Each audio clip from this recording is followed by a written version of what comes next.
Hi hello welcome to RTV real estate. నేను మిరాగా. ఈరోజు TRF meeting జరుగుతుంది. ఇక్కడ నేను కూడా ఉన్నాను. టీఆర్ఎఫ్ మీటింగ్ అనేది ఒక రియల్ ఎస్టేట్ బిజినెస్కి సంబంధించింది. దీని గురించి ఫుల్ డీటెయిల్స్ అందించడానికి మనతో పాటు రాజేష్ గారు ఉన్నారు. ఆయన ఈ టీఆర్ఎఫ్ టీంలో ఒక 2 ఇయర్స్ నుంచి ఉన్నారనమాట. సో అసలు బిజినెస్ ఎలా ఉంది, ఇప్పుడు పరిస్థితి ఏంటి, దాని గురించి తెలుసుకుందాం. అండ్ టీఆర్ఎఫ్ మీటింగ్ గురించి కూడా తెలుసుకుందాం. హలో హలో రాజేష్ గారు. హలో అండి, నా యా. పేరు రాజేష్ కంకటాల. ఓకే. నేను ఈ టీఆర్ఎఫ్లో లాస్ట్ 2 ఇయర్స్ నుంచి నేను టీఆర్ఎఫ్లో ఒక యాక్టివ్ మెంబర్ కింద ఉన్నాను. అసలు టీఆర్ఎఫ్ ఎందుకనేది స్టార్ట్ చేసిందంటే, నేను ఆల్మోస్ట్ 7 ఇయర్స్ నుంచి హైదరాబాద్ రియల్ ఎస్టేట్లో ఉన్నాను. మైసెల్ఫ్ నేను లాట్ ఆఫ్ ఇష్యూస్ని ఫేస్ చేసుకున్నాను. లైక్ కమిషన్స్ రాకపోవడము, లేకపోతే మన పైన ఉన్న వాళ్ళు కొంచెం మనకి కమిషన్ ఇవ్వకుండా కొంచెం ప్రాబ్లం ఫేస్ చేయడం, ఇలాంటివన్నీ కూడా మనం ఫేస్ చేసి ఉన్నాం. సో టీఆర్ఎఫ్ అనేది నేను జస్ట్ విన్నాను. విన్నప్పుడు ఏంటి చూద్దామని చెప్పేసి ఫస్ట్ మీటింగ్ నేను ఇక్కడికి వచ్చాను. So I'm very impressed. B S Reddy గారు దీనికి అధ్యక్షుడు. ఆయన ద్వారా నేను తెలుసుకున్నాను విషయాలన్నీ కూడా. నేను జాయిన్ అయ్యాను. లాస్ట్ 2 ఇయర్స్ నుంచి కూడా ఈ టీఆర్ఎఫ్ మీటింగ్స్ చాలా కండక్ట్ చేస్తున్నాము. మెయిన్గా ఈ టీఆర్ఎఫ్ మోటివ్ ఏంటంటే, మన ఏదైతే హైదరాబాద్లో రియల్ ఎస్టేట్ చేస్తున్న అసోసియేట్స్ ఫేస్ చేస్తున్న ప్రాబ్లమ్స్, లైక్ కమిషన్ విషయంలో కానీ, లేకపోతే డీల్స్ అవ్వకపోవడంలో, లైక్ నాకు ఒక కస్టమర్ ఉంటారు, నా కస్టమర్కి సంబంధించిన రిక్వైర్మెంట్ మేబీ నేను సాటిస్ఫై చేయకపోవచ్చు. సో అదర్ మెంబర్ ఎవరైతే టీఆర్ఎఫ్ మెంబర్స్ ఉన్నారో వాళ్ళు ఆ ప్రాపర్టీని ఫుల్ఫిల్ చేయగలరేమో, కస్టమర్ రిక్వైర్మెంట్ని.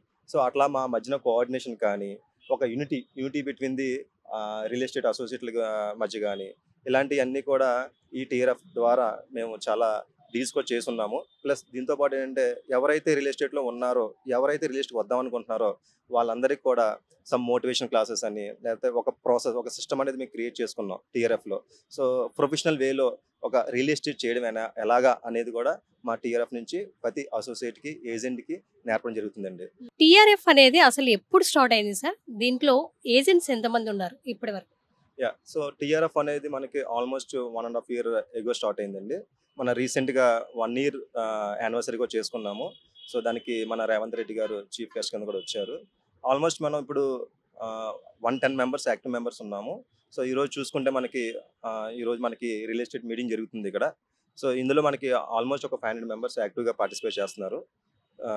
రియల్ ఎస్టేట్ సంబంధించిన ఎవరైతే ఉన్నారో పెద్దలు వాళ్ళందరూ కూడా ఇక్కడ చీఫ్ గెస్ట్గా పిలవడం జరిగింది. సో మోటివేటర్స్ కానీ, ట్రైనింగ్ కానీ, డిజిటల్ ట్రైనింగ్ కానీ, సో వాళ్ళ యొక్క ఎవరైతే రియల్ ఎస్టేట్ చీఫ్ గెస్ట్ కింద వచ్చారో వాళ్ళ నుంచి కూడా మేము ఇన్పుట్స్ తీసుకోవడం జరిగింది. టీఆర్ఎఫ్లో జాయిన్ అవ్వాలంటే ఎలాంటి క్వాలిఫికేషన్స్ ఉండాలి as a agent? So madam, టీఆర్ఎఫ్లో జాయిన్ అవ్వడానికి ఎటువంటి క్వాలిఫికేషన్ అవసరం లేదండి. జస్ట్ హీఈస్ ఫోకస్ ఆన్ నేను బిజినెస్ చేయగలను, రియల్ ఎస్టేట్లో చేయగలను ఒక ఎంతయాజం ఉంటే కనుక, so he can join in the TRF అండి. బట్ ఏ సంస్థ అయినా రన్ అవ్వాలంటే కనుక సమ్ అమౌంట్ అనేది కావాలి. సో మా సంస్థ కూడా రన్ అవ్వడానికి సో అమౌంట్ కావాలి కాబట్టి మేము ఒక 12,000 రూపీస్ పర్ యానం కింద టీఆర్ఎఫ్ మెంబర్షిప్కి మేము తీసుకుంటున్నాము. దీని నుంచి ఏంటంటే మనకి టీఆర్ఎఫ్ కిట్ కానీ, సో ట్రైనింగ్ సెషన్స్ కానీ, మీటింగ్స్ కానీ, నెక్స్ట్ ఐడి కార్డ్స్ కానీ, విజిటింగ్ కార్డ్స్ కానీ, ఇలాగ మన అన్ని కూడా ప్రొవైడ్ చేస్తున్నామండి ఏజెంట్స్కి. టీఆర్ఎఫ్లో జాయిన్ అయిన తర్వాత ఆ ఏజెంట్కి మీరు ఏ రకమైన ఫెసిలిటీస్ అందిస్తారు? ఏదైనా ప్రాబ్లం వస్తే ఎట్లా సాల్వ్ చేస్తారు sir? Definitely madam. So TRF అనేది కంపల్సరీ ఎవరైతే మెంబర్స్ ఉన్నారో వాళ్ళందరికీ కూడా అండగా ఉంటుంది. సో ఎప్పుడైతే వాళ్ళు ప్రాబ్లం ఫేస్ చేశారో, మా టీఆర్ఎఫ్ మెంబర్స్ ఎవరైతే ఉన్నామో ప్రతి అందరూ కూడా అతని తరపున ఫైట్ చేస్తాం.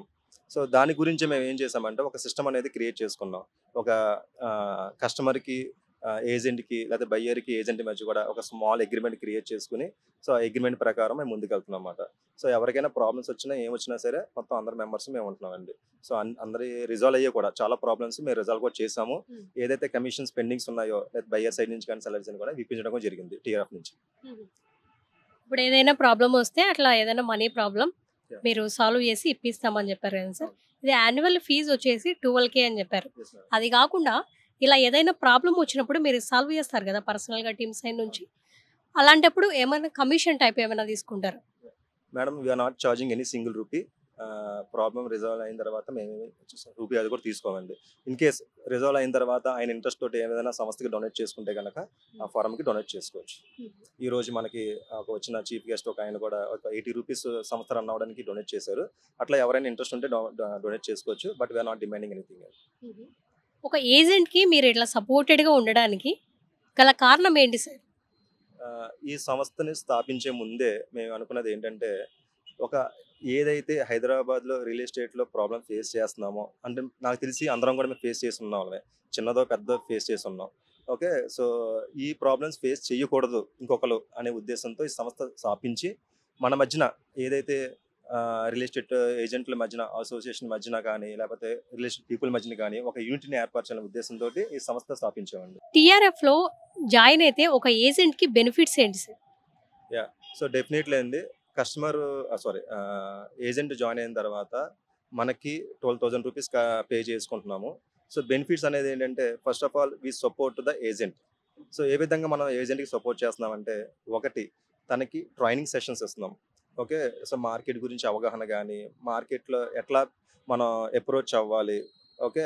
ఈ ఇయన్నీ కూడా మనం ప్రొవైడ్ చేస్తున్నాము. సో, దీంతో పాటు ఆయనకేమైనా ఇష్యూస్ అయితే గనక అసోసియేషన్ మొత్తం కూడా అండగా ఉంటుంది.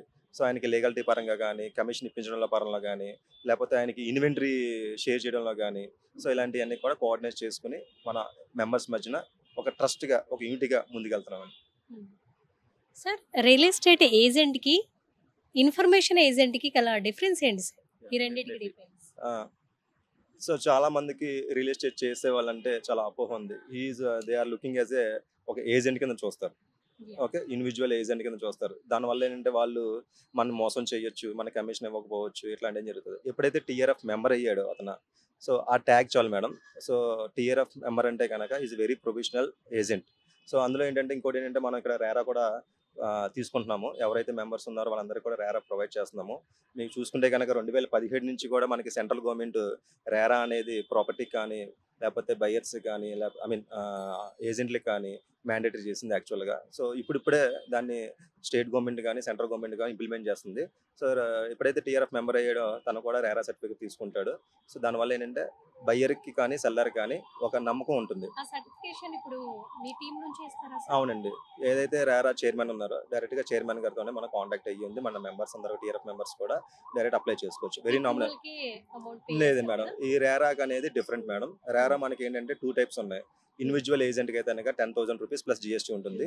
అలా కాకుండా ఒక ఫర్మ్‌కి రేరా కావాలంటే గనక రూ. 50,000 పర్ జీఎస్టీ ఉంటుంది. సో, ఆహా. డిపెండ్ వాళ్ళు ఫర్మ్‌కి వెళ్తారా? లేకపోతే ఏజెంట్ ఇండివిడ్యువల్‌గా తీసుకుంటారా అనే దాన్ని బట్టి ప్రైస్ అని ఉంటది. అది సెపరేట్ చార్జెస్ మేడం. హుహు. ఓకే. సార్ ఇప్పుడు రియల్ ఎస్టేట్ బిజినెస్‌కి చాలా మంది రావాలని ఉంటారు. అలాంటి వాళ్ళకు మీరేం చెప్తారు? డెఫినెట్‌లీ అండి. ఇది ఇదివరకు 2010, 8 టైంలో రియల్ ఎస్టేట్ అనేది చాలా చిన్న చూపుగా ఉండేది. బట్ నౌ-ఏ-డేస్ రియల్ ఎస్టేట్ అనేది వెరీ ప్రొఫెషనల్. మీరు హైదరాబాద్ డెవలప్‌మెంట్ చూసుకుంటే గనక హైదరాబాద్ డెవలప్‌మెంట్ ఎంతలాగా డెవలప్‌మెంట్ అయిందో అందులో డెఫినెట్‌లీగా రియల్ ఎస్టేట్ ఏజెంట్ల పాత్ర కూడా ఉంది. సో, నౌ-ఏ-డేస్ రియల్ ఎస్టేట్ అనేది very professional. Single rupee investment చేయకుండా మనం కోట్లు సంపాదించే ఏకైక మార్గం రియల్ ఎస్టేట్ అండి. సో, జస్ట్ మనం చేసుకుంటూ సో, మనం ఫోకస్ చేసుకుంటూ రియల్ ఎస్టేట్ చేసుకుంటే గనక definitely we will win. Real estate business ఇప్పుడు పడిపోయిందని చెప్తున్నారు. దానిపైన మీ ఒపీనియన్ ఏంటి? రియల్ ఎస్టేట్ బిజినెస్ పడిపోవడం అనేది ఒక అపోహ మేడం. సో, మేబీ 10 ఇయర్స్ తర్వాత గవర్నమెంట్ చేంజ్ అయింది కాబట్టి వెయిట్ చేద్దామనే ఒక ఇన్వెస్టర్స్ ధోరణి ఉంటుంది. బట్ అది ఆల్రెడీ కంప్లీట్ అయ్యి 1 ఇయర్ అయింది గవర్నమెంట్ వచ్చి కూడా. నౌ గవర్నమెంట్ స్టెబిలిటీ అయింది. సో, ప్రీవియస్‌గా 1 ఇయర్‌లో మనం చూసుకుంటే గనక హైడ్రా ఇష్యూస్ అని ఇట్లాంటివి ఉండటం వల్ల డౌన్ అవ్వడం అనేది వాస్తవం. బట్ మీరు లాస్ట్ 2 మంత్స్ నుంచి చూసుకుంటే గనక we did lot of business madam. So, registration ఆఫీస్‌లో గానీ, మన పేపర్‌లో చూసుకుంటే ఇన్‌కమ్ పరంగా గానీ, రిజిస్ట్రేషన్ ఆఫీస్‌కి ఇన్‌కమ్ పరంగా గానీ వెరీ హ్యూజ్. సో, మార్కెట్ అనేది స్టెబిలిటీ ఉంది లాస్ట్ వరకు. ఇప్పుడు మళ్ళీ స్టెబిలిటీ ఫెచ్ అవుతుందండి. నెక్స్ట్ ఏంటంటే రిపీట్ అండి. సో, మార్కెట్ అనేది ప్రీవియస్‌గా డౌన్ అయితే ఉందో బట్ ఇప్పుడు స్టేబుల్ అయింది. సో, మార్కెట్ మళ్ళీ నౌ ఇట్స్ గ్రోన్. ఎవరైతే ఇన్వెస్ట్‌మెంట్ చేద్దాం అనుకుంటున్నారో వాళ్ళకి నేను ఇచ్చే సలహా ఏంటంటే this the right time to invest in Hyderabad. So, మళ్ళీ మనకి ఎప్పుడైతే మార్కెట్ వచ్చిందో ఇప్పుడున్న ప్రైజెస్‌కి ఒక 20-30% ప్రైజెస్ అనేది పెరిగే ఛాన్సెస్ ఉన్నాయండి. సో, ఇన్వెస్టర్స్‌కి నా ఇచ్చే సలహా ఏంటంటే this the right time to invest in Hyderabad. కొత్తగా రియల్ ఎస్టేట్ ఫీల్డ్‌లోకి వచ్చి బిజినెస్ చేయాలి అనుకునే వాళ్ళకి మీ సైడ్ నుంచి కొన్ని టిప్స్ చెప్తారా?